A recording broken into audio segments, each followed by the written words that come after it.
আসসালামু আলাইকুম viewers, doctor Mohammad Rahman Khan. আমি সহকারী অধ্যাপক হিসাবে national institute of kidney disease and ইউরোলজিতে ক্ষমতা আছি। আমি আজকে কথা বলবো কিডনিতে টিউমার নিয়ে। কিডনিতে অনেক ধরনের টিউমার হতে পারে।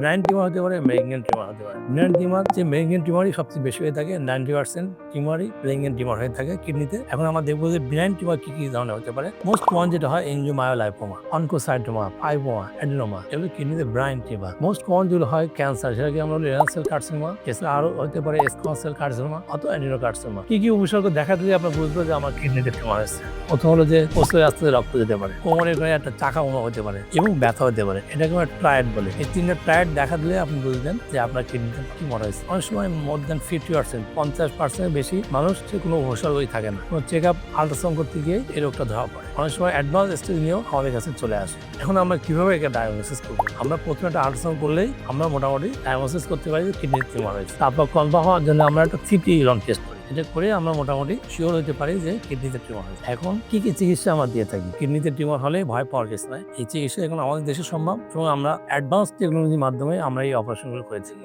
ওই পাবনাতে আমি অ্যাডভান্স টেকনোলজি ল্যাপারোস্কোপির মাধ্যমে আমরা কিডনি টিউমার অপারেশন করে থাকি। কারণ কিডনি টিউমারের সাইজের উপর ডিপেন্ড করে অপারেশনগুলো করা হয়। যদি সাইজ ছোট হয়, লেস দ্যান 4 সেন্টিমিটার বা নিচে হয়, তাহলে পার্শিয়াল নেফ্রেক্টমি। তার সাইজে বেশি বড় হয় তাহলে আমরা radical nephrectomy. Radical nephrectomy means পুরো কিডনি ফেলাই দেওয়া। আর পার্শিয়াল নেফ্রেক্টমি মানে কিডনিতে টিউমারটা হয়েছে ওটাকে আমরা কেটে ফেলে দিই। এগুলো আমরা টেকনিক মাধ্যমে অপারেশনগুলো করে থাকি। তো এটা খুবই সহজ, খুবই অ্যাডভান্স টেকনোলজি এবং এর মাধ্যমে আমরা পুরোপুরি কিডনিকে ক্যান্সার মুক্ত করতে পারি। সবাই ভালো থাকুন, সুস্থ থাকুন, এই বলে আমি আমার আজকে কিডনির উপর আলোচনা এখানে শেষ করছি। আল্লাহ হাফেজ।